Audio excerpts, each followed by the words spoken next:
Yusufia Cemetery is located next to the walls of the old city of occupied East Jerusalem and is one of the oldest Muslim graveyards in the city. But last week, workers from Israel's Jerusalem municipality used a digging machine in the vicinity of the cemetery to build a biblical park there.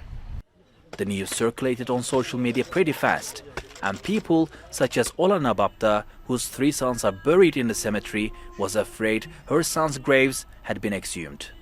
She lost her 3 sons, 30-year-old Ala, Ihab, who was 26, and Baha was 28. They died 1 year apart. Ala from a heart attack, her other 2 sons in unsolved killings.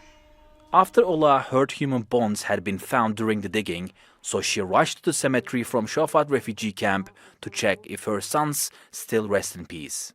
The situation was very sad. When I arrived at Allah's grave, there were skulls. I saw it for the first time in my life. There were teeth and bones. There were also young people from Jerusalem there. I mean, Ya Allah, it was a sight that I will never forget for the rest of my life. It was really very sad to see the bones on the way to Allah's grave. Israeli forces dispersed a Palestinian sit-in protest near the cemetery, firing stun grenades that injured 2 people. It's not the first time Israeli authorities have tried to raze some parts of the cemetery. The municipality tried to demolish an historic staircase leading to the Old City and Aqsa Mosque, but Palestinian residents prevented it from happening.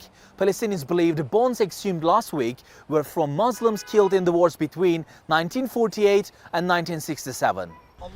Palestinians reburied the bones according to Islamic traditions. There are about 40 tombs in this sloping cemetery. In 2014, Israeli forces came and razed this place to the ground and covered the land with concrete so that we wouldn't be able to open and rebuild these tombs again. This cemetery has suffered greatly from Israel's persecution and raids.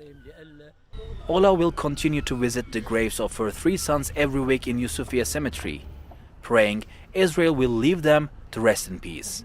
Mustafa Fatih's Theatre World, occupied East Jerusalem. حسبي الله ونعم الوكيل يا الله حسبي الله بإيدك نحمل أقصى